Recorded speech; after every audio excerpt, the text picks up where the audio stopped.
O te mo lava ona mo le atu na whaftai Samoa I lau whita whafonga le ngata o le urua I the very first Tuesday of the week, of the month, and the year as well. O le urua I aso ngafua, sorry, aso ngafua, ana so rua nei nisi o tau. Ia au le aso lona lua o le tausanga, aso lona lua o le vaiaso, aso lona lua o le masina, ia au le aso lona lua o le tausanga, ia I mātou le I California I Americanei. O le tausanga fou whamani atu, le tausanga fou Samoa mai ai maunga te tele, tupu matamali, o le atunu, tamā matina mātutua. O le tupulanga talavou, te o lava ia I lātou le au talavou le whaite te orua. Ia masi o le whanau laiti.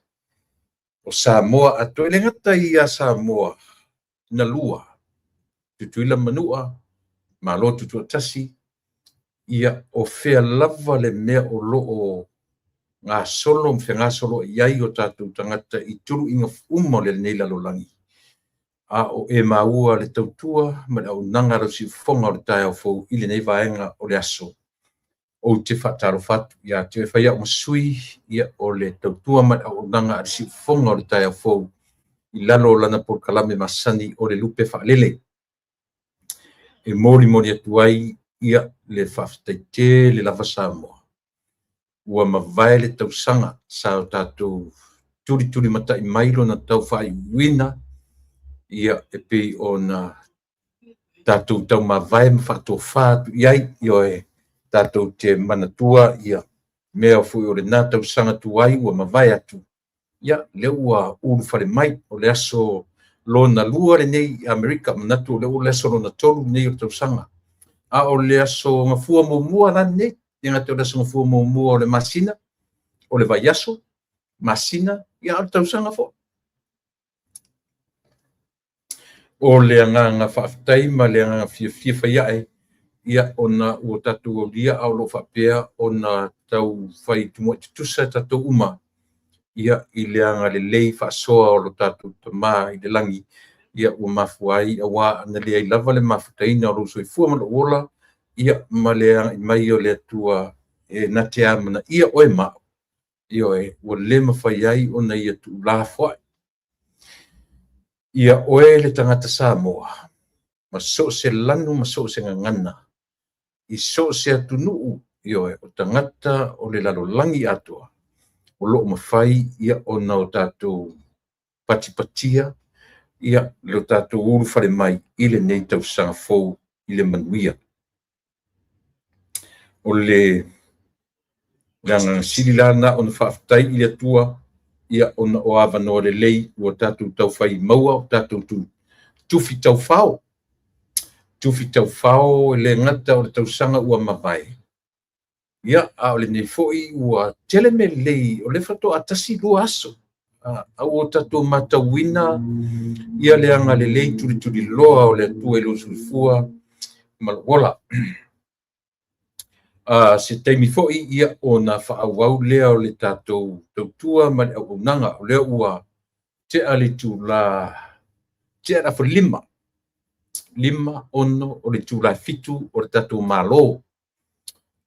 malo mai I Samoa ia pe ata le tūla fitu ia o le fu tātou le vaitau o le teimi o whainga fiafi imi ua ta mai le longo le whaifi au ma tatu amatai se amatanga manaia o le ni tausanga ia o le temi o tangi alisi pi o temi na fua iai le tatu temi a o tatu Samoa tatu tele US pi fua mafe me la le temi ri te na pongia la vai fea mafea o no fea le temi o le tangi lo alisi o te fea pi o le wati le na tatu yaso a o tatu witi tatu taravou tatu ele tu ua ia lo tatu watu o le tangi o alisi. A tangi la alisi o lono winga wai lalo le mata o le la o pongisa wa ufitia le fonga ele I le pongisa. Whawhetai I le atua, le na tātou tupu ai, I na ua na lofa fua, ia te tātou umanei, ia pepe, ia pepe se aleluia whawhetai ia pepe se aleluia whawhetai I lona lo Lena firma I lunga, le ua whai ma whaapau, no ai le puanga, ia pepe, se aleluia whawhetai,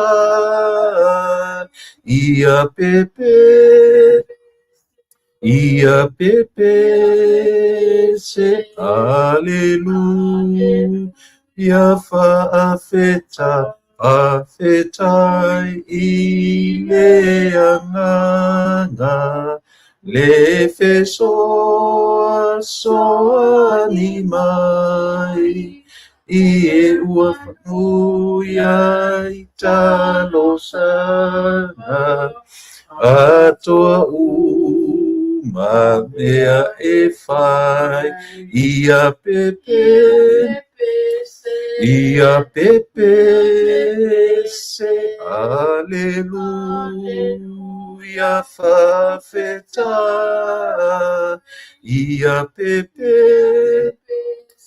ia pepe, se aleluia whawhetai. O le anganga whawhetai le atua lo mātou tamai. O malo pule whawhetai alofa. Malo le anga lelei whawhetai le whapale pale. Ua mātou waulia mai manuia le asolo na lua le nei o le tausanga fau. Ia I mātou I Amerikanei. Asu tolu nisi vaenga o le lalolangi. Ai o le ngā whawhetai sa o mātou turi loa lava le whaiwina o le tausanga. E au noa malo mātou loa o lo lama le fili o lo lama le oti lo mātou o la peitai. A lea o mātou au lia manuia. Wa ulu whare mai. O a upu ma tala o le ngangana mātou te tala matala no iai o e leo le foi numera o le ama lea. Ia a o minuti o lo mātou o la mātou te whaita winai. E sui whalongona aisea leanga o le natura leo le soifua ma leola. E tupu wae. E iai lo mātou a matanga, e iai fo I lo mātou whai unga pe tai o lau fio. E le aisou a matanga, e le aisou whai unga. Le se senga lea. Le nganga le whawhetai e le tangata e a matam whai ile ia te oele atua le aisou a matanga. E le aisou whai unga. A mātou pepese ma mātou talo. Ia sala I lea aisea. O oe lo mātou a matanga. O oe foi e te whaia lo mātou whaai wina. E au no mātou whawhtaia lau fio, whawhtai tele I le nei tausanga lua ono au lia manuia e whaapopo I le whaita wina o aso o lo mātou wola. Whawhtai tele le atua o mātou tamā. E ui ina ua mātou maua nisi o wō ma paanga o e pelei a inga ua pa iai lau wala au pa ia. Ai o lau lava fio I lou taimi e whafo atu ma le taimi o le tangata. O lou taimi e pule ao I lo mātou taimi. Te sila fia lo mātou whananau mai ma lo mātou whioti atu. Nei se mea e lilo I lau sila whanga. Ai whaftai. Ua whaia lau pule, ai le o le loto o le tangata. Te talo whawhetai ia te oe mo le nei tausanga ua matua lia. whaafitai mo le nā tausanga ua mawai atu. O mea lelei, o mea lelei, o mea sili ona lelei, o mea sili foi ona leanga na mātou ui ai. Na e whaatanga ina i mātou te ui i ala lelei, aisea. Se o whalea onga ia mo i mātou, leala whaafitai lea. Whaafitai i ia foi mea ua tutupu lo mātou ola, wa oina ai i mātou. Whaafitai tele lo mātou atua. I le ai whaale tino, whaale mawhauwhau, whaale anganga. Lea ia se me tasi ene nefu lau sila i lo tātou wawhia ngai. Whaafitai i lo letu ulafo ina o i mātou. I ui ina o mātou o ese masolo muri mai o wala. Au lau lava fio te musu le nganga o le tangata. Ina ia mawhaipea. Ono mātou loina o lo oi i o mātou tangata la o fio. O le mana vaola, o le nganga, o lo ia i mātou i taimi uma e tātā ai le fatu ma mana vaina le mana vaola. Whaafitai tele ta mai i lo wanga lelei. Ia, le nei aso, mafuafuanga uma. Mafutaina ia le tautua ma le o nanga lau si fonga o tae fo. Ia si ia mai a fo i teimi tautua o le nei a fiafi. A o mātou iai le urua i aso ngā lua o le nei tausanga. E wala au lava ia whapea ina. E mafutaina i mātou. Ia si o mātou tau nu fo i mātou vai i le toi aso fo o le nei tausanga. Pe a e fina ngalo iai. E ta ia tu iai lo mātou ola. Nei aso. Tātou malau fio. Whamangalo i mātou i meo se mangsalai. I ui mangalo mea uma. I lo mafutaina o lo mātou. I le atua liu tino tangata. Le whanau mai na e o le sa tauro na e poponga tia na e maliu. Ma e tu mai le tu nga maupongi sa. Ia ola o mātou tangata angsa. O le tatalo ono lo suafa Yesu tātou malau fio. Amen.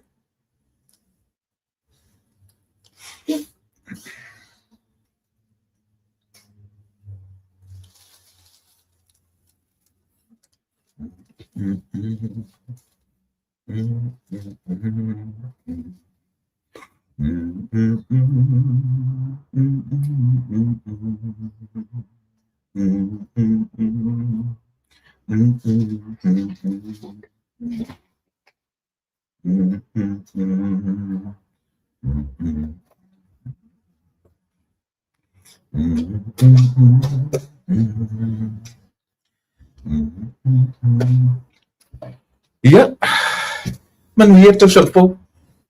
Ia, ua, mau foi sineia vanoa lelei, tātou te tapa iai, tātou te whiwa iai, ma e sila mai, ma o mata matatu. Ia, o suafa to tele tātou, le foi to tele, suafa fōwia, o wawai atu iai ilunga nei. Ia, manuia tau salpo, oa mai o tau nei aso. Ia, ai foi ia tu whape mai na ora sui ar foi numera ar tangata tuaia. Ia wa foi o tatou puaia mata. Ia ora na. Ia le temi e te langona ina o le mea whaingo fie na e loa ai o lo tupu luma lo so fu o tatou whanau. A whaini foi o grandchildren. Te longo fie ina o te le swinga. I lo ai atu le matutua ia tamaiti ua matutua ia no tai lola ia le ila so e se o le la fata te lo le foi tau te a fape e tupu tamaiti e le fape ta te tutu mau e tupu tamaiti e ta tu fa solo foi tatu ina o tatu matutua io e fatai le tua o tau sanga nei io e fia nei lua o ono e atoa ia lo ono sfulima tau sanga lo matua. Ia i le masina o i ulai o le asa nei. Atua iai le ono se furu ma le lima. Paftai i le atua ia tele i tau sanga. Tele i tau sanga e whaatino inai me tau on whaatino ia o tatu iai le ola. ia e tele lava mau whaamanianga tiro a umala upoka la mele ni yaso ia o le tau mori mori atu o le nganga whaafitai i le atua.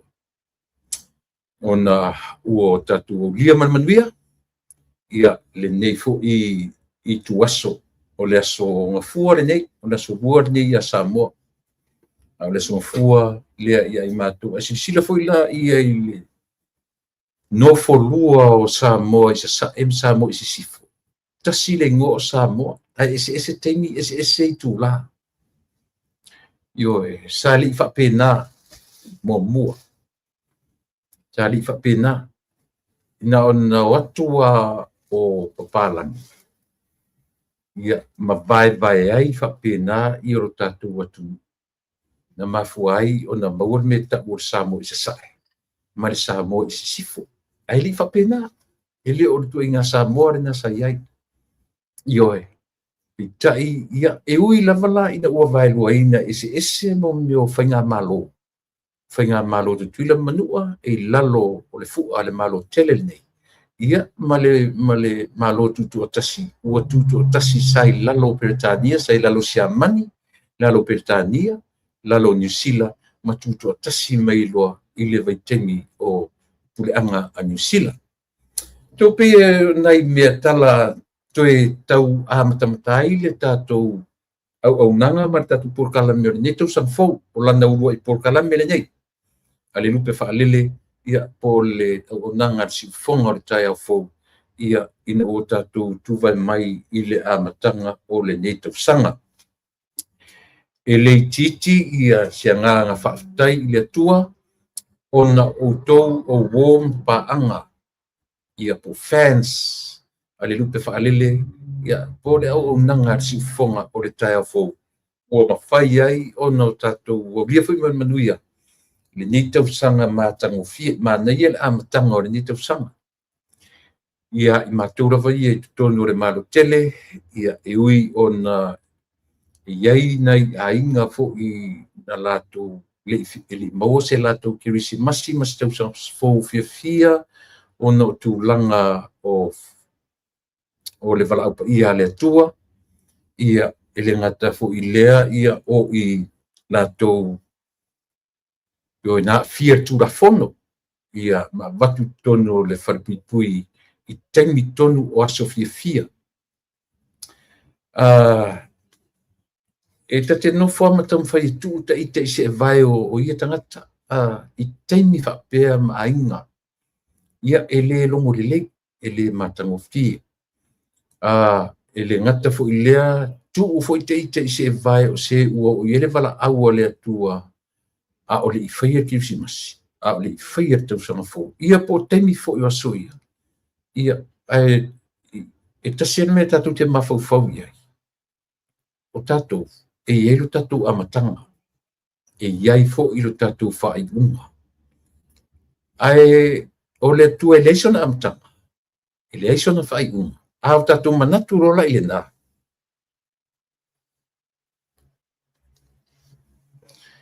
Ono tātou loe rola ia lea. Lea ila, le se mea tātou te complain ai.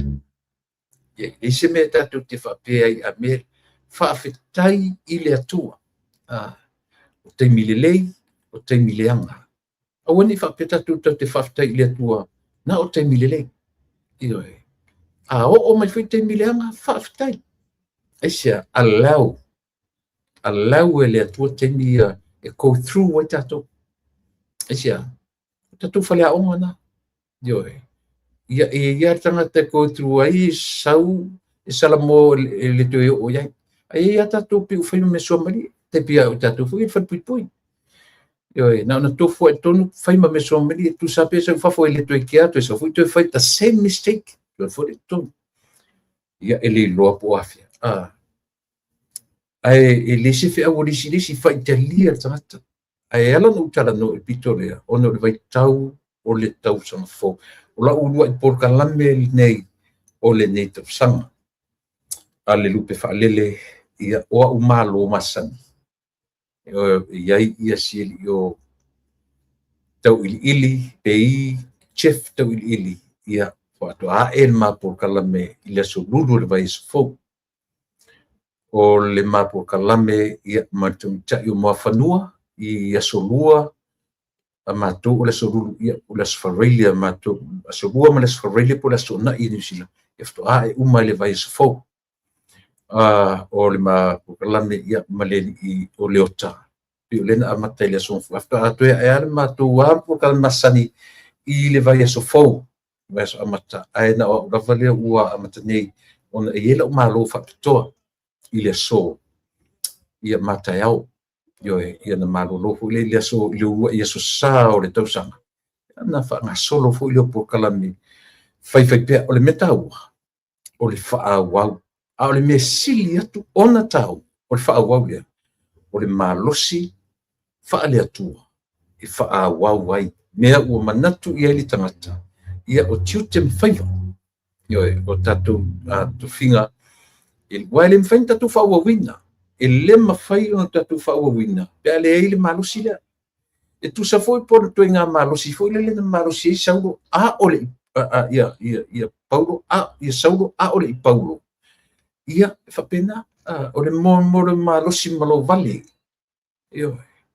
O le malo solo, o le malo tia, le fai mai lau tama o le ese an malo tia, ese le malo, ia whapena. So le walawina lao saulo, fai mai esu saulo, i ala i tama seko.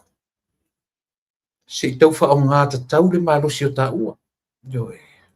O tele i ngāru vale le malo si o tā ua saulo. Sau i e wha o ngāta tau le malo si. Tai whapena se la ngona. O le tatu tautua, mana unanga o le nei aso. Ia, o le nei lava so e tele, le ngat o la malo e tār fitu tau o na sau, o le la a toi tula atoa le ala lava nai tengi. Ia e mori tuaila o ngā whaafte tele. O le mai aso tia nei leso po le vailuanga, po le solulu. Lua aso nei. Sorry, o lea uti whapea o le ua so na iso. Lea SSC a usori. Very sorry. O lea te whapea o lea so mafua le so. SSC o mafau o na o left o la ua. Nei le so whareile so le whapea o le so mafua mato. Whamarulu atu lava sa mo ua. Ua tau whenu mia i le mafau na o so marolo. Leo te whapea ua na fila so sa au i le songafu. Anyways, ia e whapea nāna. E meile tala i sala so o isia so o pito mai mālua, o isia so o pito mai utuari. Whapea nā, ia le tātou whaita. Ioe, ia au lea ngā whapea lea tua, pe ese ia le whaita uatu, ia ma whaita uatu iaso, ia e lea whaina. E leo se ngalo sio o le ngalo nimo ya na o la solulu la lenteni tu sa o la solulu a pole valua the same time the same day Wednesday around 2 o'clock or 3 o'clock in the afternoon ia fa to wala au mai e loa ia le tai fono ia o le anga ma le kalesia katoliko i tutonu o le ai o Los Angeles ia o ia le na fesu o tai mai e whai ma fofonga o le kalesia katoliko ia ma au mai e loa le tarusanga ma invite mai ia le tautua lea le tatou wala leo le nei le siufofonga o le tai au fo ia se i o mātou whaasala lauina ia le misasa sorry se la u whalewina piu tamasa ni le lefto a whaasa o mai au sisi na le la o le sa o le upu o le misasa e le misisa ioe ia ona na lua fesasi ia lau tali ia ona o le short notice ia ua telefoi ia o mo le tue tau whapasenga ina o mea puata ma pokalame whaonga Ia le nā pei ua tau ia ana whaatasi mai ale nganga o le atua ma tamu whai e tu whaatasi i tamai temi pupu ia le tāpenanga ia ma mātou o atua i loa i le whaatinoina na mua wala au mai le uso ia John me sake i lunga o le tatu e pitai ia o te whaetete a i tūlanga le nā ina ia pitai ia na saurole wala au alo ia mai le taitai taitai whono le puleanga ia o na whatu ia o le leila tamu whai atu i le mea ngata i le mawhai whaftai silia ma waso ua avano i le ngata i na wala awina le leitio i tu tonu mo le whaasala lawina a o le mea maua ia tia ma waso ua avanoa i le ngata o le li i pātele whada o ai fu i le ngosi pātele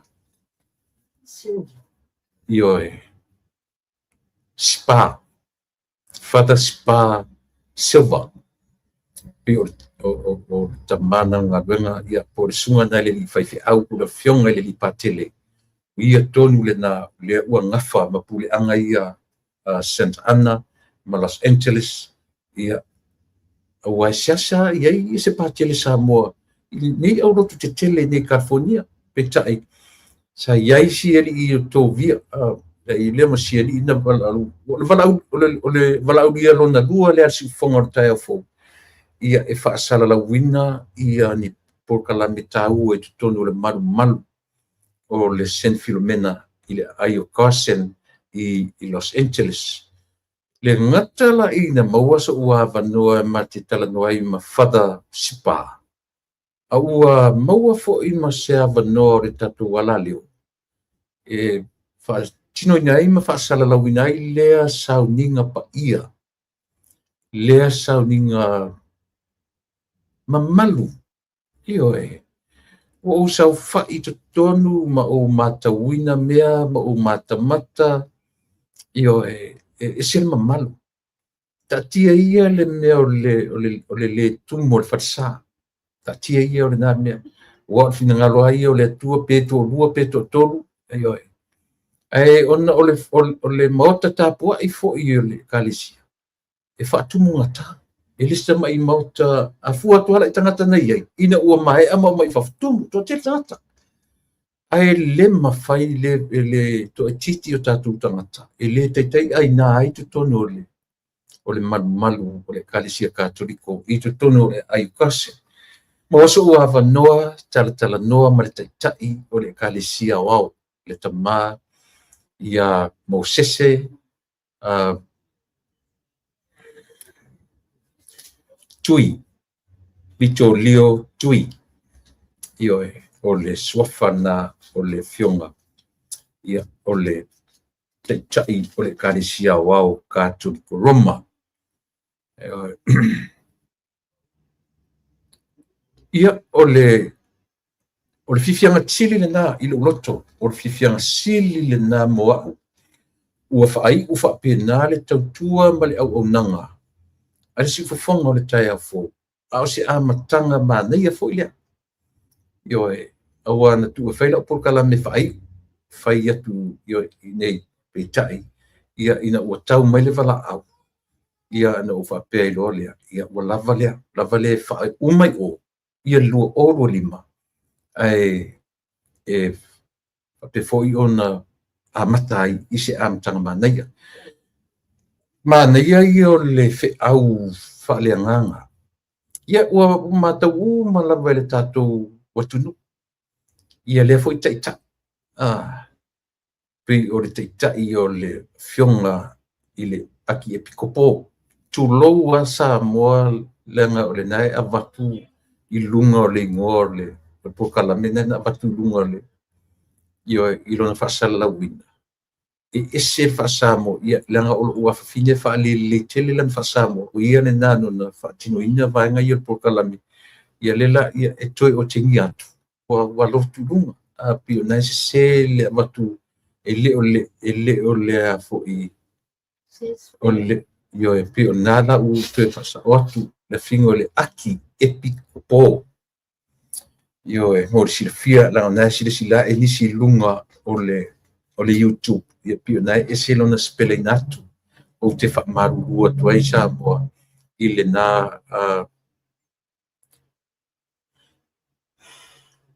ioe i le nā vaenga o le tātou tautua ma le aunanga. O mata upu ia na papai ai ia le o le pese fu le lea a Maria na le tusia atayo le pese na pese ai pi pese tala ia le tina o le atua Maria pi fu mo si tautonga ai fa pea la le fe au le fionga le aki e popo ia Mosese ile ai le itauto Maria o Maria o na ai aiuli na ai aiuli Maria ia Yesu ioe o lana ai aiulinga fo ilea i lona atua aisea o Maria na uta u fo ilisia pokala me tolu ia fo i vai aso taruai o Maria o le tina o le atua aisea langa fo te tonunga fa Christian o Yesu o le atua Jesus is God a fesilila o ai la Maria o Maria o le tina o le atua o le atua o le atua liu tino tangata through Jesus Christ ioe ta ua ia manai ia o le fe au ioe ale tama o le kalisia i le na afiafi o le sorunu po le vailuanga ia ona o tātou afoi fasolo mai ale o le manai a foi le application o ia le to ina le application mai apply mai lo i lunga o lo tātou everyday life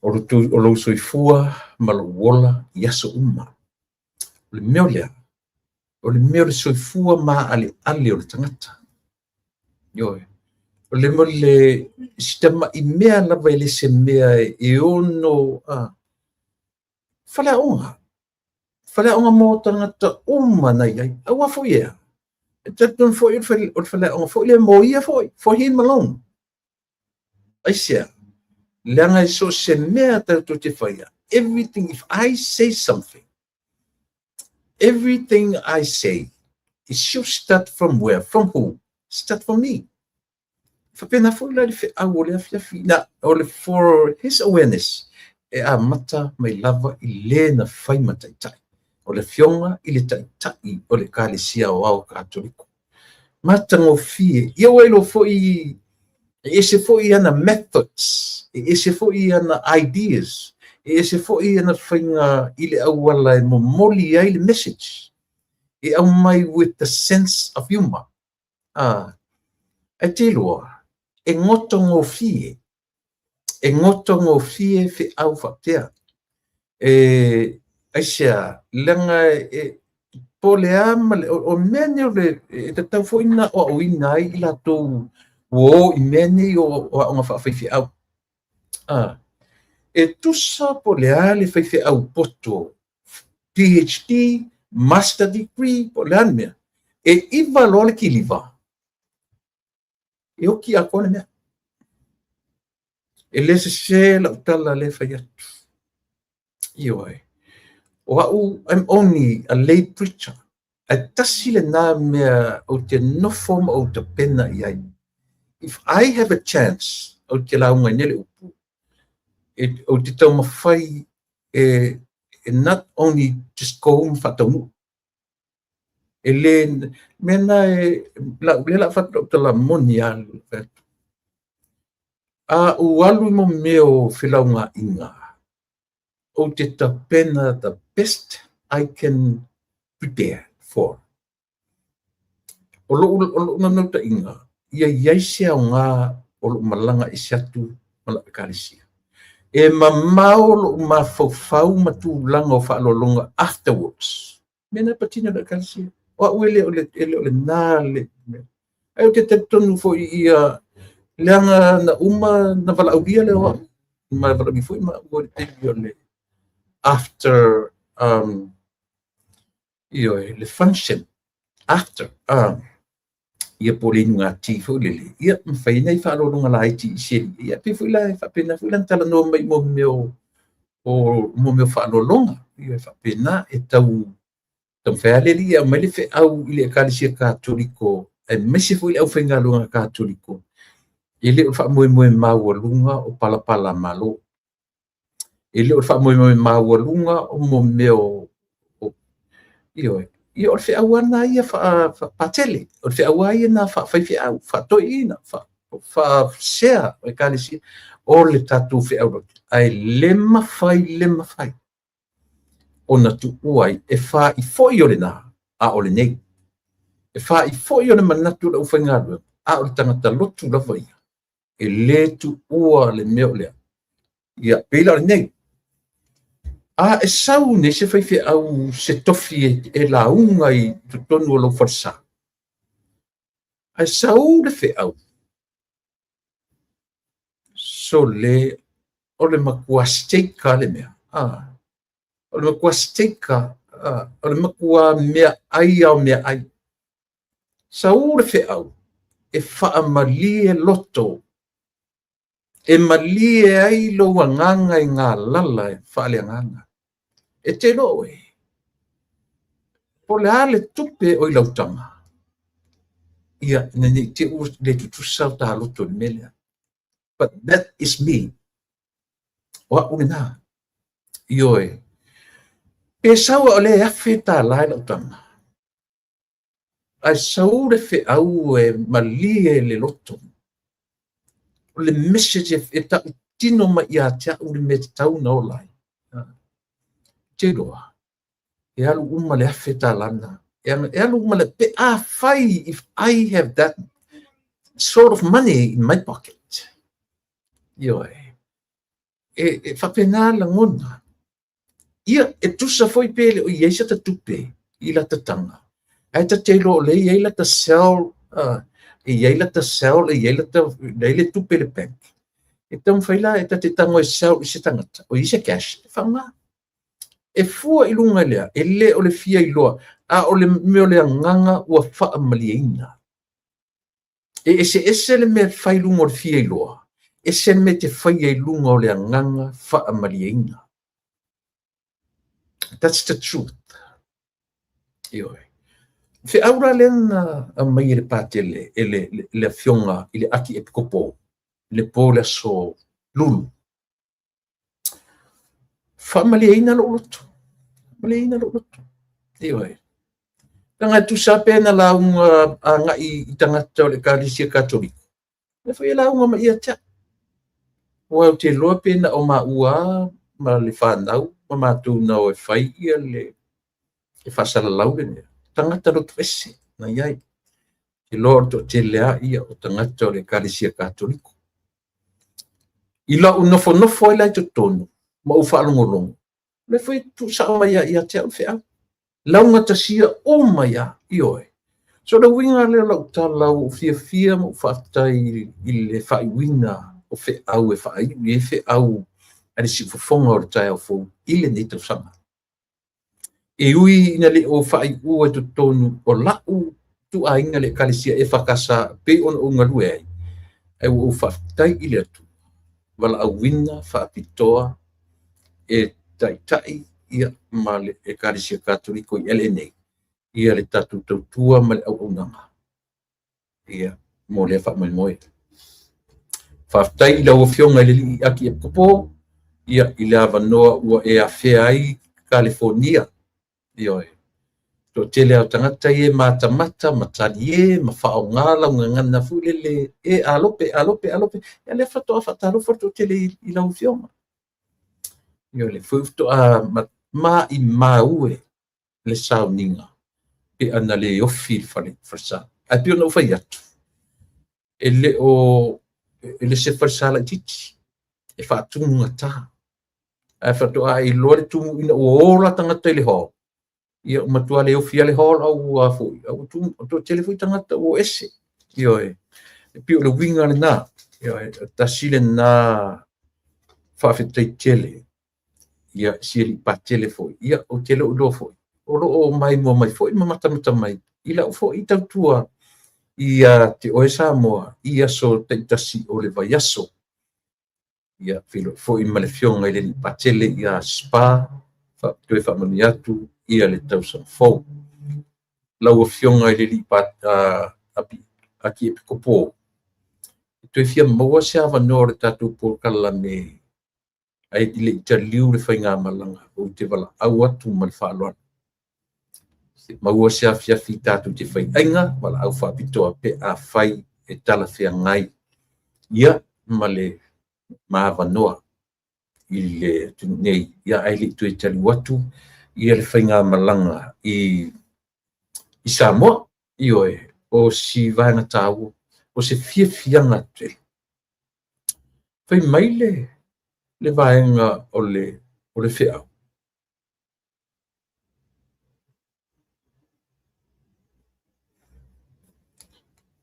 O Maria. O tōn pe a tatu whitango fia scale down. Pe atu mai lalo o Maria o le tina o Yesu mawalunga. O Maria o le tina o le atua ua mawalunga. Masili atu o na mawalunga. Ai whai mai lana ta. Atu o mai lo i lalo le level le mawhaina o fia tatu. O Maria o le tina o oema. Ioe. Te whanau koe ngotongo fie. Me wila lea lei ona pe upu te tele isi e ka le sia. Malatu whauinga se ai te tonunga. Ioe. Malatu whape mai ei a mea e ifo ia le katoliko, ia Maria, e se le nā whaiunga. Ioe. Se ia tua inga. E whaisi matu ia o o ia tua inga. Ioe. Lipe ona manino. Ia le tāua. Ai sea, leanga na le ai la Maria. E tusa foi la pole asis tua inga sau waile atua. Ai foi la utusa mo. O le process that God chose to be here. To become a man. God didn't choose any other ways, or any other way. Ele filia ele tua seisi lava awala. O ala awala, o le ala awala, o le manava o le tina. Ba ai fora tato e fa sila te ai. O le tua, it's a fair God. O le tua e fair ana decision making. Ai sia, langa foi la ele wa tau whapena le mawhawhai uteia e lele mai le langi le tua le tau whapena expected tangata. O se tua e pa mai se paneta, pe se fetua pa mai po le ase tua inga e uinga ese se awale sa wai le tua le whatatali ni tangata. A le al mele na fitfilia le tua. The process, the same process, le na e whanawai o e mawhanawai iwa masina. Pa wale se senga ili whapea na whiuswa i Maria e tele atala mena ia e pa wale me te pa ia ia whalau tele ia le whiau na mai ele le fionga i ta mā o le ekalisia. Ioi. O le decision making na le tua i le awala e o mai ai. E whaatino ai lo na lofa tele. Isia, loa le leie le tua. There's nobody else. No one. Nobody else na te whaire tongi ola lea. No one. Le ai maseisi o le lalolangi. E o si angelu. It's not even an angel. E mawhai o na latu whaia le atonement lea. O le tongi ola. Le ai si mawhai na whaia. Na o lea. E na o lea tua lava. E le foi la se si whainga mwhina whai le tua. E le sau ai wa e sau o ia o le tangata pe o oe maa. Na whanau mai le manawa, e le whapena sauro o le tama o le tua e ui mai a Maria, whapele na tōru watau sanga. E ai, iwa masina. E le se furu o foi masina. Iwa masina, exactly the same with us. Oe ma. Ioi. Tutusa le le uma, le process na whaongai le atua, na ui mai ei. Mea la lea, e toi nofolo lama, e toi mawhau iai. I le talitonunga le Katoliko, I totally agree. O mea whau ua manatu ratu te whaatau ai nai, ia sangato Maria, ia Maria.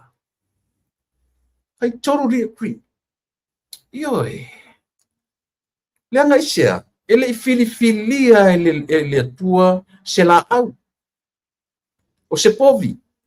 Se si mea e ui mai ai. Awa ana whapela whaongai le atua se povi whanau mai. A o le tangata. Ia. E tilo umale lalolangi le matau tia o me whaia ele atua. Peitai. Na whaonga, he simply used the same process that we use. That we came to the world. Whaongai le atua le process na. A o aila na whaonga. O Sarah. O Salome. O aisi mau ngot o whawhina o Rasela. Lea. E tasi ale ngoa na whaonga ele atu. Mary. Lea lai whai mai ia aki e kupo. O le pese nai tonu. E leo se tautonga o le ai aiuli. O Maria na ai aiuli. Whai mesi antala I le uruai na whai ai kana I Kalilaia. I le uruai le ale ta o le mea. Ua uma le uwaina o le whai poiponga. Whai mai Maria tau le asa ia. Sole. Whai le mea ngai whai a koe kaman ngale. Ai longa ngai loa ka ngaka o ki ngale o Yesu. Au siana ai aiuli lea I le atua li utino tangata. Tamaia. Sole. Na le ua vevesi mai ua le ua umale. O nge whai le mea ngai whai a koe kaman ngale ia uko. O le mea whai atua I whai. O lea. Vavenga. Matango fie le tiliva ina o le mtau. Whafte tele lau fionga Mosese ua tapa fue lau sofa. Lau fionga le li aki e pikupo o le fe au o le aso. O afuanga I o le ai ulinga. Ia tatou titira foi la ia tatou. E te longo fia le tina sa moa fule le ta ua sana tama. E te longo fia te vato sa vali pi sa vali lungo le ea. Aisia, leanga o vinga I o tatou. Ai fai maia. E le ifa pena le Maria na whana wina Yesu. O le Maria na whana wina Yesu e le te li ifa iroine tangata. O wale o lana tu, walalo lana aiuli. Tama ia, sole, ma aile mea na whai atu ele tama na ia utu, tama, ele o tama aloha. Mo whai resto ua Yesu at a time. O lana urua I vavenga lea. Ole, toe wha tutu muina o paelo waina, ina ua uma waina. O le whai puiponga. O ala fua ia, o le amatamatalia lea o le tūlanga tau, o le whaatino ina o le ngā luenga, wha tua. Na mafua ai o na o mai I le larolang. Ia, au mai loa ma le mea tau mawhai loa, au mai I lalo le soifuanga ma le ola masani. E tataua o na papa le fe au. O le a le tūlanga o iai tutono o pule anga umanei. O le fe au. Au mai, o le fe au wha Maria, fe au wha Yesu. Ioe. Aua ia le soifua ma ale. Le ale winga o le tala. Ale mea na mali. U te ata. La he sau whawhai atua I mari toa tele o tangata. Ua o ese ma pule anga ia. Ioe. Ua o I pule anga palangi. Ioe. Te io lefta au tau mahu atu. Ina ua matu tala noe hor ma fetu whai. O le toa tele o tangata ia. Ua teba. Alen toi sa whawhai I. Ioe. Len toi sa whawhai I le pōlea. Kau konga I arwhi au. Wa ai. O mea iti. Aua ni o tatu whaia ma mea te tele. o mea mama. Awani i o tatou whai e whai mani mea mamafa. O awala sili na pupu. Aua tatou te whaongainga o ni awala sili o na uumi. Ma sangi antau talailu ta mai upuia. Mo i alu tala. Ioi. Lisi tala o ti tala ndusiling. Alela u te whaonga. Whaonga, ioi, tala no me patele. Ia le fionga. Aua tatou te vai mea whingofie. Mea ni i o le ola. Ioi. Te vai nisi a tala. Isore. Vai mai. O le sa whawha e toi mesi tangata. Na te vai ese mapureanga ia. O ese lo tu o iai. Ioi. Unu fo no fa mo ma fo ile matou fo e kalesia. Ioi. Unu fo mo ma fo iai. O iai le whawhitau i lai sa muerte ni nei. Ile tau toi tasui o tu la fono fa le malo le constitution le atu. Ile meo le fai atu o nisio e kalesia fa pau e kalesia satani. Ioi, leo sa moa. A fai nei la tatu te o tau mawhai e whatonu e kalesia fa pau ni. A le solo mua i tatu e kalesia tali tonu i le atua, tali tonu a Yesu Christo. Ioi, le maa ale o tangata lotu. Ioi, le uanea sui le lotu. Le uanea sui le kalesia. Le uanea sui ioi. Ia, e tati pe te alua le kalesia katorito palangi. Ioi, e te alatu wai le kalesia palangi. E se foi lau whanonga. Ioi. Leanga le mafuanga le alai o na tuumata manga ngā luenga le atua. Ioi. Po te alu fo i te alu se kalesia tonga. O te no fotu ai le sa. Ioi. Ai pe fotuanga le o te PTI le fe au le api e kopo. I le so po le so. Ioi. Ina ia. E te tau i o tātou tangata. O na toe fetu nai. Le mafau. Toe fetu nai mni au. Toe se saa le fafau. Toe fe fuli ta i fala au mamafa. Pe ai se me ti ngai. Toe va ai luma, toe va ai tua. E iai pina ufai atu. E iai e le fautuanga na o leo te na fumau. Ioe, mai o ma. Eo o mai i le teimine nei. Ai se me te si tangata. Tilo le nā tangata. Pe ese me le leina whaia le nā tangata. Pe a whamea, pe tasi se mea na whai, ele lei e benefit ai li si tangata, pe le oe o se si tangata. Take le mea na. Na e loe la i lea. E uma i ailo wita, o le tangata o ngā. A wane ngā, tātou te au ngā umala. Ai ona o le loto fe tu na i o le tangata. E a fuai ona fe vesi ai. Le lava tātou te whaia le ata i le au te lenga.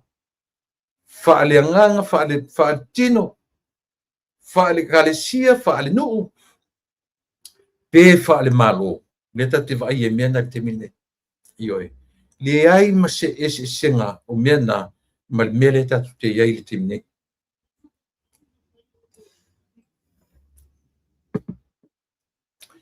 Ia, o vaenga na o le matou mafutanga. Whaftai le kalesia katoliko, ina o le amana ina o le tautua whaale au a le siufonga o tai afo. Sa maua fo iso ua vanoa ina ua whaile matu i puti later on na utua i lunga ma whaile utala. Whaamalia lo roto. Ioe, whaamalia lo roto i le napo ke le i vai sisi atu langa. Ioe. Le ngatala ina o mātou whaasala lawina. Na whaifo i male mea lofa. E na ui lunga le whakasa. Ioe. Lau le ta utua ia le mea lofa. E sa present.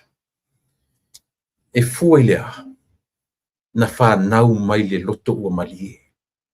Ioe. Na whanau mai le loto ua wha malieina. o fia ina ua whaai u whapea ngā ruenga o le nei tausanga. O fia lava. Ioi. O fia ua amataina fo I whapea ngā ruenga o le nei tausanga.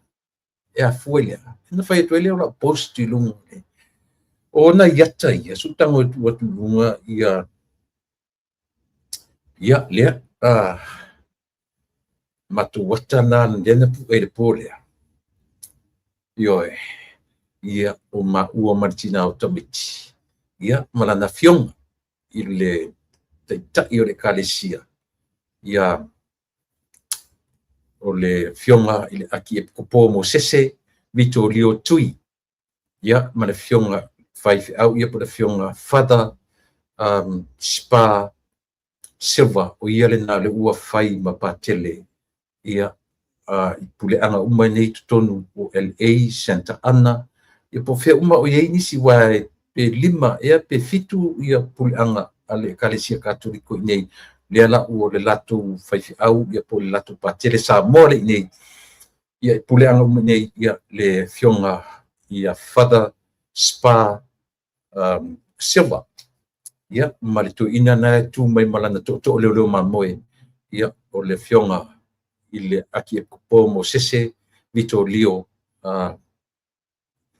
tui. Paftai le tua, pamanuia tele, sana pamanuia le tua ia te urua o taitai o le kalesia katoliko. Tātou tele tāpua I whatasi, ese ia whatāpua ia ai whaftai le tua, whalea onga le lei, ia ma porkalane mātango fie, mai mo iai le atunu o sa mo iso se kalesia. Ioi. Whaftai mo avanoa le lei, ia ua maua I tonu o California nei. Sanga whamanuia le tua, ma sanga whaktumuina le utu, ia ua fionga. Te tai o le kalesia, au, ia api e kopo mo sese, vito lio tui, ia ma le fionga, ia fada, ia po patele, spa, silver. Siliva. Ia ona whaiotoele whapena ia o le tautua. O le vaenga o la tautua mo e samo I le ne vaenga o le fiafi. E pe ona o whai atu samo e iei la upor kalame e la umalo o le so.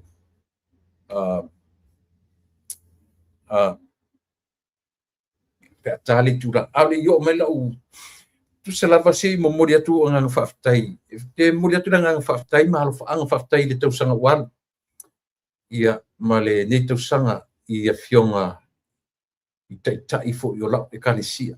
I lau le taia uma le lalolangi I langa I te o le maua se tasi ia o na whaile malapi o lau tautua mo e. Ai mo le matou lava matanga luenga I Amerika.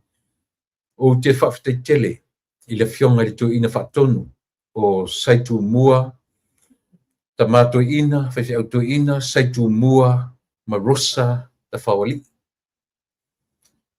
O le masani e le whaiwhi au lea sungari ia saitu mua. Tai au uma. E le misi ai le mafuta I le talo sanga na te saunia. Io e na te send maia le tatalo, ia ma le kufa malosi every morning. I le tautua, ma le au nanga whaftai tele, I lau sunga le tu ina whaatonu, saitu mua mai whatua ia rosa tai nane le nofo alo. Ia, o le taitai o le mtanga duanga Amerika, tu ina whaatonu. Saitu mua, Reverend tu ina elder, saitu mua mai whatua ia rosa. O loo ngā lulua I le kalesia I Utah, ia whapena foi, ia le sunga le tu ina, ia le au ngā, ma Carol Tanwasa, o le mātou pulenga tu tonu. Ia whapena fo I le sunga le to ina ia filo matfatua, ia o le kalesia ia kape, ia po le pulenga I sasai, ia o le masenga lea o le nofo atu ina, ia o na so mai lea o whaiwhi au, ia po whawhenga o le matu pulenga, ia o lo ngā lue ai, ia le sunga le whailau tusi o le matu pulenga, le sunga ia timene manerisa, ia I le kalesia le vai o le ola, ia o le matu kalesia, ia o le sunga ia Samuelu ma aftiti ia Samuelu aftiti ma fatua ia mane ia le siufoga o le taeaofou lea ou te tautua tuai i le taimi lenei ia faapena foʻi ia Reverend ia po le suga le faifeʻau Petero taufagu ma le fatua ia o loo galulue i le ekalesia o le vai o le ola ia ona agaʻi maʻila ia leʻi fafo atu o le matou pulega o lea o loo iai foʻi lama le suga le aʻoaʻo o afosoasoani o loo ia tausia le ekalesia Dominges ona i leʻi mau se latou faifeʻau o le fioga ia le atiogie lomiga seu ia ma le fatua ia toto faatamali toto ia o laʻua lena o loo vaia ia le ekalesia i Dominges ia ona ua gaʻi mai la ia lea i le suga ia Serulo lagoʻo ma le fatua ia ma le mamalu o le ekalesia i fea i totonu o Las Vegas faapea foʻi ia le suga ia Elisaia tagi i 5 ma le fatua ia Luma tagi i 5 ia i le tasi foʻi o ekalesia i totonu lava o Las Vegas faatalofa atu foʻi ia i le suga ia Panama Powono ma le fatua ia Herema o ua muli suʻa ma le fatua i totonu o Utah ia faapena foʻi ia le suga i le faifeʻau misionari Iona ia ma le tina ia peka tiatia ia i totonu o fea Oregon Portland na o loo iai le ekalesia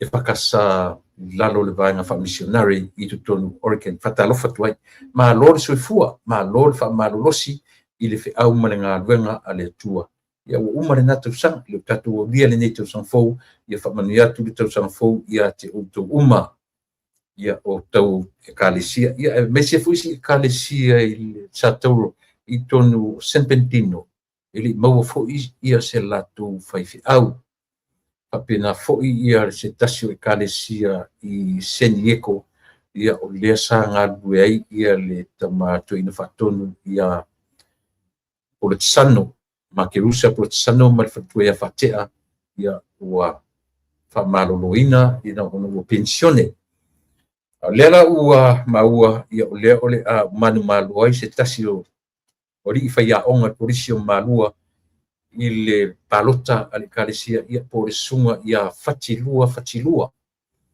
o le teminei o loo faiaʻoga i totonu o le polisi o malua ia i lona faailoga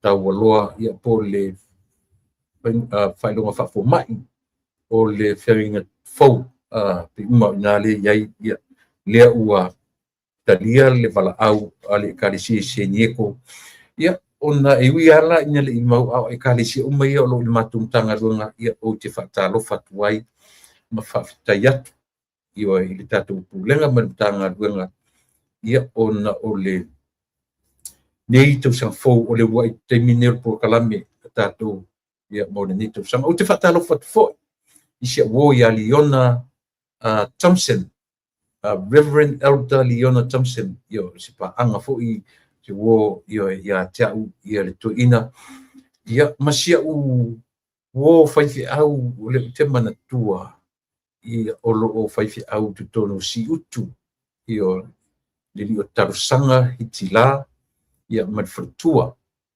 inā i fea le maritou faipule le minista o tupe o le tatou malo ia ia masio uso o loo galua i tonu o le fioaga o abao i savai ia le suga ia kilisimasi salaa ia ma le faletua o uma lava o loo galulue i le galuega a le atua ou te faanui atu le tausaga fou ia te outou uma ia faapena foʻi sia ua toeina le lii o Simeona ia e kalolo ia i totonu o le aio Sydney au Sitalia faatalofa atu le tautua ia alau siʻifoga o le taeafou ia i tatou uma i lenei taimi ua sia uō i le ekalesia o le pelesitene o le ekalesia sofitu a le kone felenisi Samoa i Amerika nei California ia o le suga ia manuao ia mauia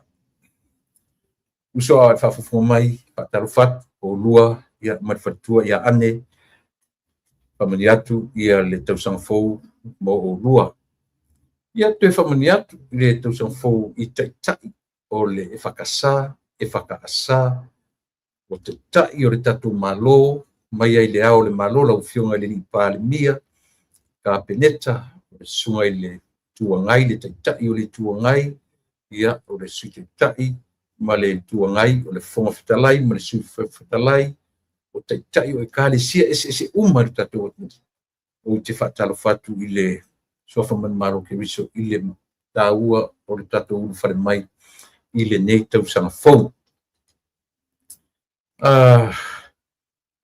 O te whatalo whatu e ui ona o lea ele I pau o le mea o le ua o maua le tala o le whionga I le teu tupe ale ka le sia o au.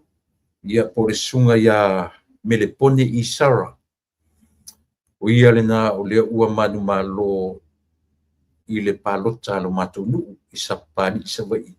Ia na lea o le awhai mawhai whi au o lo matou nuu I tutonu o sapani ia ile I watalia le wala au ia aftafa maunia ia le fono ia me o le tausanga nei ia lea la ua maitala I tau whanongonoa tutonu o le matou to a whairo singa whiangainga I savai tenu o ki topa setema I savai tema pena ili mautinoa e toe whailoa ia pe a aia ia usunga fono o le nei tausanga ia ma tualo ia tue loa ia le tofi teu tupe ale kalisia wao I se tasi ia ai ule maua ua ia talia me le pone I Sara o ia le na o le a whai ma whai whi au taulangi o si o mātou nuu ma le whioanga I sa pari io ia o te manatu la o le nei tausanga o se temi whaonga tonu ia po le tau whai wina fu tausanga o le a whai elio singa whiangainga alo mātou nuu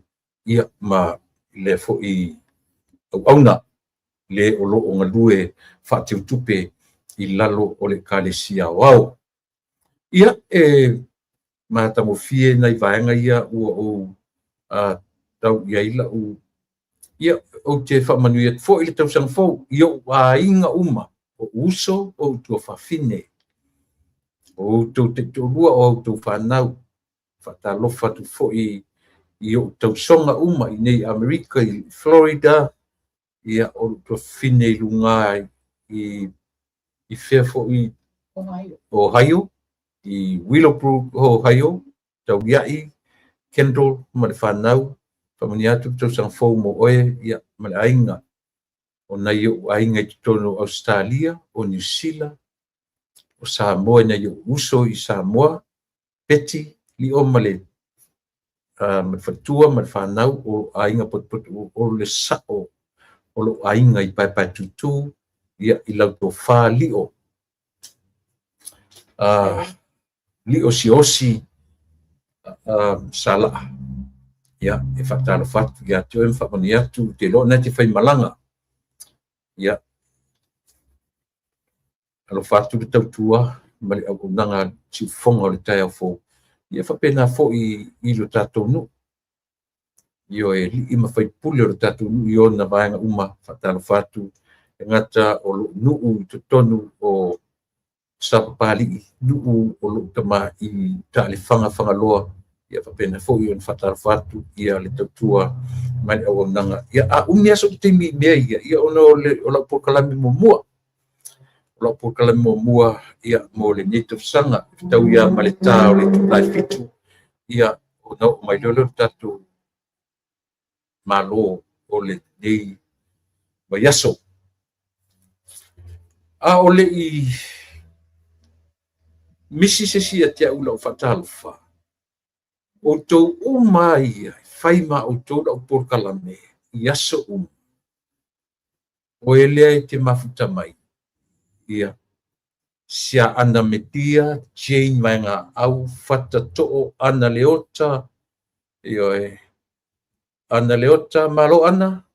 O Abigail New Apu, ia o Jane mai ngā au, o tunu mafono, e lia matai rata, o Peter Asia, o Suruvale Maalona, ia o tō telo tatu leo mai o tō YouTube channels, a Loi Pelinda, wa lotu ma lo Pelinda, ia whapena fo in whatalo whatu, whata to'o, se uso ta lofa ta maiti yo Texas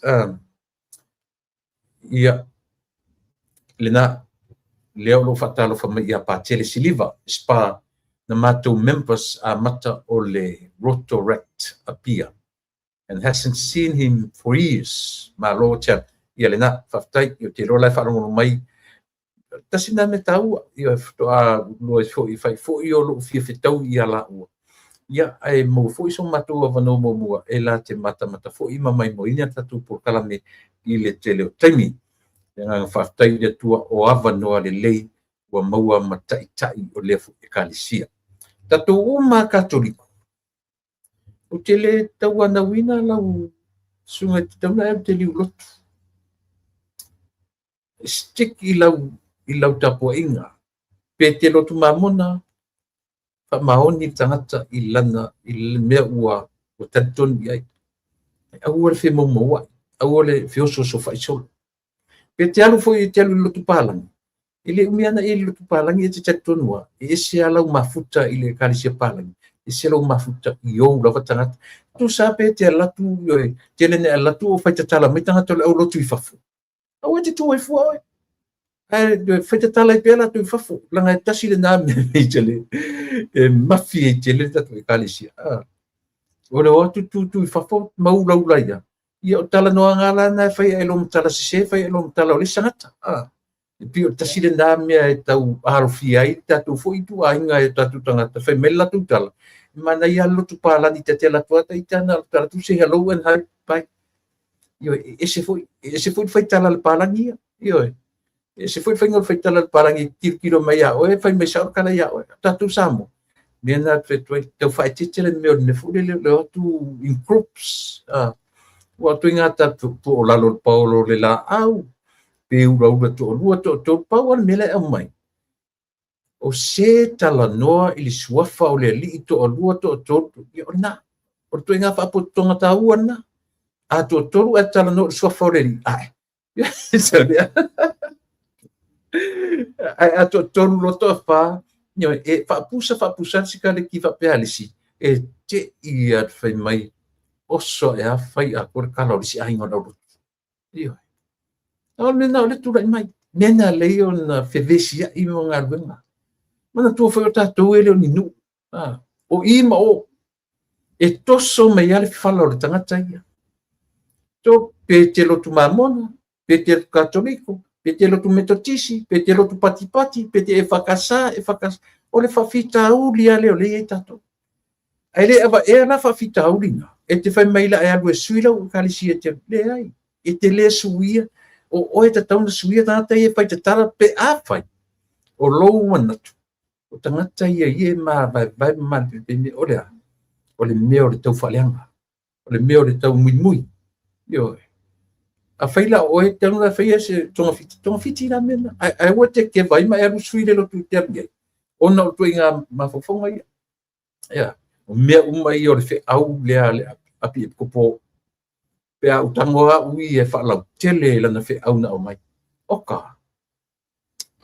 miliona le whi au se lau pasene le fe au le fa no foi so temi na ma tala no ai lungo le tio martite fono o le tometa i te fono ia por tometa ia violina pe brown o ia na te fono puleanga sana ana ma Los Angeles mo foi se ma fa no na ma tala no ai marti akono one of the deacons ia pena Paulo ti akono o le puleanga o le fionga ia porto fa le fiona ti akono porto fa ia namla ulu papali ia marto tele ma wa fo initially ia la se temi tawilo tano ia le tangata na ia na nofo he pulled me aside na matala nolo e langala le matala nga ese mai fa le lotu matala nolo o le tangata ele fou le tangata in Fafino Tutilo is one of the drug dealers one of them ua na le toe faia o le tangata ua li liu fauina le soifua mo ai matautia men famtala e lea fo'i paanga ia tia. Ia lau tino fulanga i te musu e mixa tu te mi ilo tano mei, se io o te mi o te tano tu mi o pukiki. Ia ono o whamnatu mele ia tia, e matau tia. Na alu fo'i Samoa le ni fo'i tangata ma ave le meo aisa. Yes.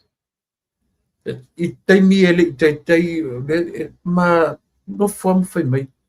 O whaftai le atua o na laweina o le toi whaia. Wa whafowina lo o lang. Au mai lo le matangata o lo involve mea ia. Na ia tau tino o ia whain supplier. Ta i o tato o tu. Nau de mentioninga te ta. E sira fia sama. Tai. E a fia uma ia whai pule. Me tau whai pule. Sau e lunga le pāle mia. Sau e lunga le au le maro. Nau mea tau tai. Mention uma. E le tangata re. Ioi. No whai atu. Really? Are you for real? Are you sure? Na matua i tau tino lea tangata i atea. Ioi. O whaftai fo i le ngano o latu o le puenga o le porkalame. Pa me whale angang. Ia ai no piua maua i maso uava no. Ona o le manino le leilea fo i au na. O tiute ia mau whaiva. Ioi. A fai ele whapea porkiki na tu ele langa o foi ole o sosoan. E fai no tala no ele tu whale nganga. Ioi. Ai o ngā ruenga la vea ia mātou nei lunga o le mea nei. E le mwhai no mātou SMS o so mātou sao i le whainga malo. Se taimi la o mua. O na utala noa le fua il mātanoa. Ma so mawhawhapo te whailoina i suafo tai nei u au mai. Io e iai ma suafa o tangata. E tau iai le tata e to tonu o le malo. Whainga luenga le malo. E leni tawa tangata o tangata mawarulunga i to tonu. Official from Sinong. Official leo. Ngā luenga le malo. E mai mai ngo. E matau tia sori. E au mai la ia tia uino. Sa o le leila tawa ai i symptoms ia o wa ai i tangata nei i lunga. Pe au mai i lunga e whai mai interviews ia ma le meo le whaau ma a. Whai mai le tala tangata nei e le ta ui te wa ai i symptoms i te mo tangata nei e le kia e se mea. E le fefe sau e peia e le o ai. Whapena. So e matangofie fo i le fasoa a le fo i o nana mawhiro ai te pōre. Ni te usau tato malo au te le pa i se mta upure. So tango tu watu le ata le ilunga, o le ata le. O le ata o sia uo.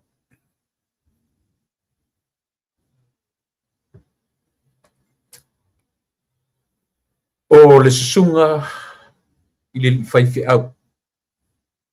Susunga alisana. O susunga arisana e ufio oa i sa moa whai sa mori mau.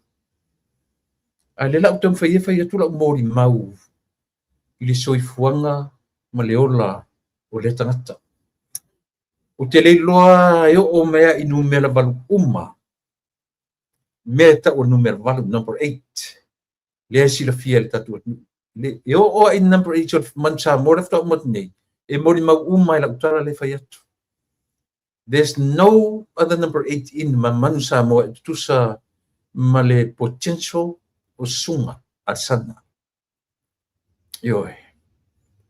Le aise numela valu ia pauale numela valu de vitamina e na o le i vaiala o faitala talapusi.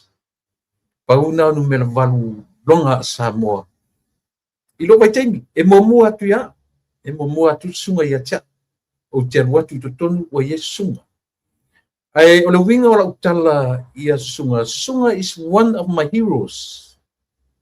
It's a great leader in my rugby era. He's a great leader. Ioi. O le tūlanga o le whaatino ina o na tiute whaarita alonga lava ia. Le lava o te mori mawatu. E oa i le mansa mor. Tamai nene na o le World Cup. Io le session numero valu ia. E tutusa ma numero valu lea. Se ono taimi piu se. O le whaatino ino le ta'alonga. I le ia se numero valu sa moa e o mai le manu sa moa le taimi le nei. E tusa ma numero valu lea. Io a whapeo e tangata la kapi na e matamata i loo vai taimi ma le vai taimi o anti ia la te vai taimi whaatasi ma sitasi fu i uso. Whatoa mali watu le sunga ia anti le awasa. Ia, no mai fu nei na watu whaatasi fu i korisi i malua. O whaila umori mau o sa sunga. E le aise loto mau lalo ua o ai ai. Te pi uma ia winga o sa sunga o winga o matuainga. Mo ia lo tala leo te tala mutuai. E leset e rin tangata talu ngā kapeteni sunga i lo utaimi i tonu o le au. E sa kapeteni e sunga. E whai ia matou whainga. Matou nei mau te atu mau te rookies. Whawhawhawmela rookies i iai le lida o lo mitusi sasi. O pati malingi. O kini vaenga. O le matou rookies mo te atu tonu ia o munliane le watu le li o tai whang. Latu le li o antelea le ai o lupo. Antelea. Munliatu ma le li o to vaenga. O matu tau matutua ia mo te atu la o iai ia sunga la sa whan kapteni. Ale sunga ia o Sam Punivalu. Pi ia o tau fusi sale sa pi o latuana na fitutu na iai le kapteni ilo matu fo i waiteni. O se sunga la. Ne te ole maua sa u temi o te mori mauai. Ole o langa o le nei tangata. E te le lope ita. O te le iwa ai whaatasi a o malaka pi ma malu lotu ma se ia o ina o i malu ta ilo i ai i le nu o vavau na whaifi awai pena latu wa ai se fōringa ita. E sawa? Ioi, o le ofisili le tangata langa tutusa le lewinga man matu ai. Ioi, e le se tangata te loa pe ita pe a. O le tuinga la ngona la i o te mori maua tua i samo. I le nei au au. Susunga alisana. Lu wala au i eile atua. Ua maliu. O le lupe whaalele a inga. Asiona tu lua, masiana whanau. Whaasasalu, susunga. Whaamaisia le atua ia te oe ma whanau. Ia, o le ua sau le tatu o te loa te tu o tu eisi avanoa. Nia tamaleta. Yo an matu o ta alo mane. E faisana mori mau i le sunga le i faifi au. Ala mori mau atu na nasa mo e toe wha au au. Lau tala noa ia sunga. Pea umare tatu po kalame ia mare tatu malo. O se tangata loto mau lalo. O te le i wa ai mala mori mau atu. E le i ita wa atasi ni tangata talu ona mafuta. Susunga alisana. Aru e oe leuso. Tau watu lau malanga i le nanu le lei. Whawhitai mo lo taimi i le aua le atunu. Whawhitai mo lo taimi i le ngaruenga le atua. O te alofa tele mo oe. Staimi ia o na whai atu le whana. Whai atu e tamane tā se maa upu. Maa tūfo i le au rukis na watu ua e tama matua e tutono le au. Alofa tele mo oe. Ia. Natu le ua tau mai ia le tatu malo o le neia fiafi. Ia la matala noa telefo artemi o la matala noa i o la matala noa i le meo le lakapi. Por temi leo le matu fo i tau. Ia. Ia, a fio maia. A fio maia lau fionga tamaleta. O maia o lau fionga o le lupe whaelele anu ma le tumalo. Sa ili malo fo ia wasi sui o le tatu tu malo vai mangalua ia le ai e to e fai aso fo ile atua le sifu ki mata usanga ile o se temi uni ia o mana to dia nei ia manoa te fatara fa mai lau fionga i le tamalita ia wasa mo malana fita fa pom me fala ia o le taimi atalo fatoi lau sunga ho tu la epa sunga ton mai pe a pe ona na do foi no to so foi ya ta to foi maftanga ya ta fa le wo maftanga foi fa la kapi ata lo fa foi de malu mal pa ia o sa mo foi no mo mai le por kalamini ya vi ele li no mo wa o pe ma lo si mal fi le mo o fo e ona wa no no fa no no va la pa ia le tu sunga fa fe ya por eu so fo isa ta alo fatas le uso matua ia sunga sana e kasi fo e po tutore le au Samoa ya ya la va la o mai tu ia lava lan tau tua le nganga tau tua ile tunu wa na yo no tute sa au nai fo i le ofisa leo Mari tute o le au na le tua i tai lava sunga o tau sinu lava i vavau ia o lana au na fo i le ta'alonga o le kapi pe o na lau lo hai longa i ngoa ai ia ai ia no fatalo fo i lo tu malo wa monga lua o i tau te to i fei loa ia me nei taimi pa tai te le toi fo i ta to tu malo o mai a fo i nga palo ta ia o le unga wa ia o le unga na o le me ale mai musunga le tu le loto tangata ia le awai u ia ta to nga palo ia o le stalatu na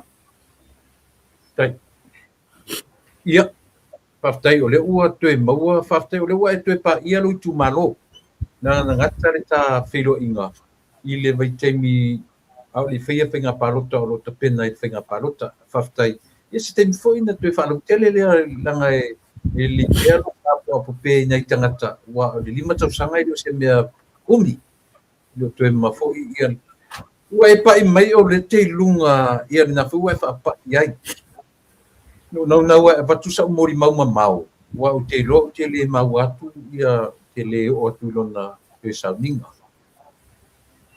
me le o te mana lava ia pa tu sa mori mau ia ai me pe fo i sa ia pa sa i tau so ia ta me e lo le tam ta upu o le o te moni mau te le lo ia oi e mau se te mi to ta ma ia le ta pe nei tai lona te mi ta alo te le iwa ai fatasi o ita susunga i to tonu o lana leadership fala kapi te le lo ia babau te le lo na te le lo a tu mafutanga ina langa ua se mai ia o tu mafuta pe ma fifi au o la mori mau ola o te le iwa ai fatasi a susunga o to atama pe ita tonu o malai fafo o malai e ata e talia i ata se mai isa mo mo titi ona tapa i le tapa Partaia tulep o te longa o le sunga le fai au malo lo manu e por sunga ko ile tap teni o man sa mo ia so mo vai ia sa le ia ele ia se ke mi ka ke vai o ika le tangata mai taimi o ta longa mai taimi po ia ma futai pa ta mai ta fau e o la o mai tau ia e o sunga e alu tele ro na nganga ia matou ia e light ia tatou ia e light e pui tele le uso matua i taimi o ta alo i na ese au ta alo i wa sunga ia o mota tatou vai ia ai ata alo le au vai ala ma le e ta te sunga i tama mota au famis pe vai o no ma soa o te matu pe e vo sia o le i mota pe lo po mo po kala me la music e ta aro le e tano solia o le i te no tano e mo to ai a go ai tau le ya sunga tau fas ia caro mo fai ele ta au te fai ata metine o te metine e o le lumana ai le o le lakapi ma ta to lu i lumana ina ka te lo ai lo na langa lo to alo to le ia i tanga o na leo Matu ini ia Amerika o mato wheloa ia fo temi no mato atua ia bautio ia Europa o tato wheloa ia mai. Peisa na mea fia no na hai mai ia matou nei laiti. Tau ia laiti wae e matua sunga e matua langa kapi a tātou uma. Mon. O sunga po ia ele whaingo fie le to se atua le uso le e mawhana le mawhutanga. Sa mawhelo ai muri nei ala whai pālota. No waro. Se latu iai wa pālota uma ia ele poa masalaunga ele tu sape o le mota ara e no whai sunga pālota mai a kalo whai. No tanga lea ele pālota la o masalu i. Kalo whai. La tau ainga ia tonu ai pālota i mota aile. Suia mota o sunga ia ma. Lewa ia no matan loa ma le uso i whale ma. Kalo whai. Ele i o lan whailan pālota lana no si ima i la whain pālota i le vai asoana la loma pālota to avelo i New Zealand. Ia lea ua fo ima ia sunga ma palau i le atua. Al mafi lo inga muli mla.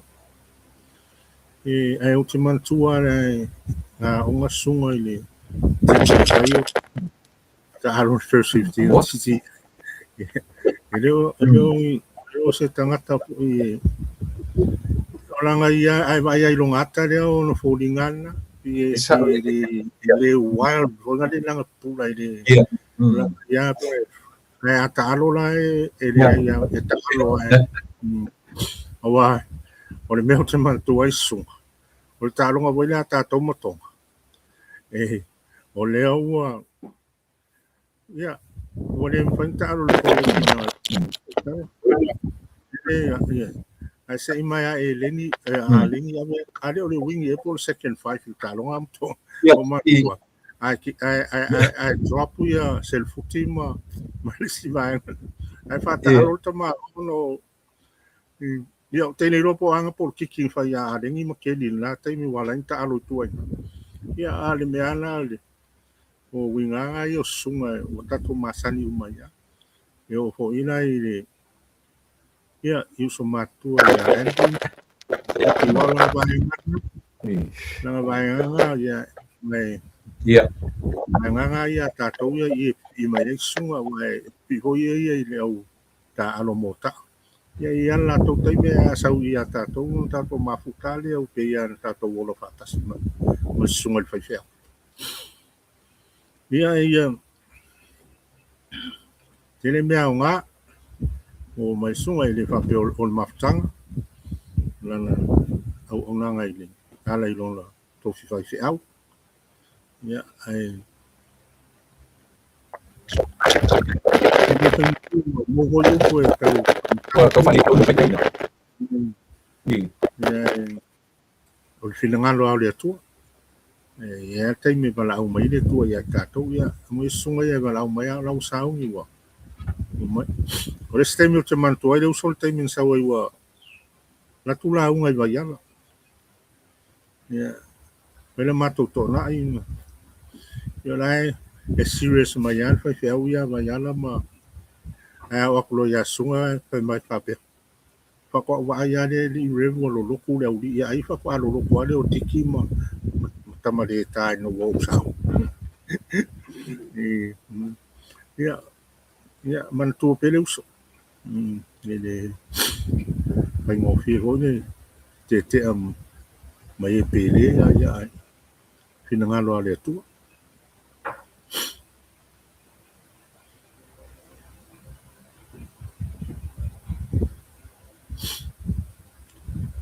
tu le poi mo ma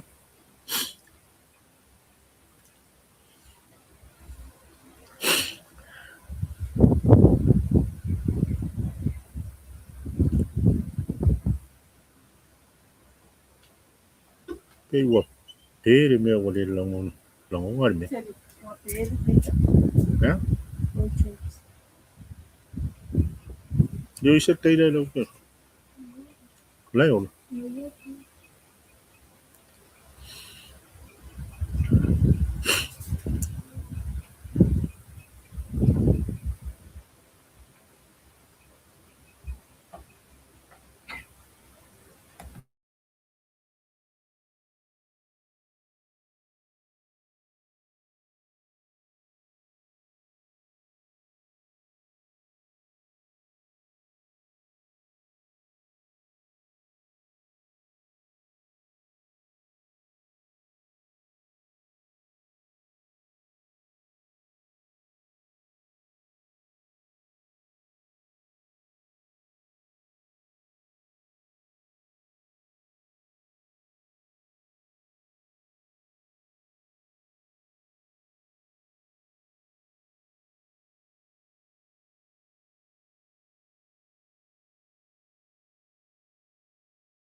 o te pamalulu atu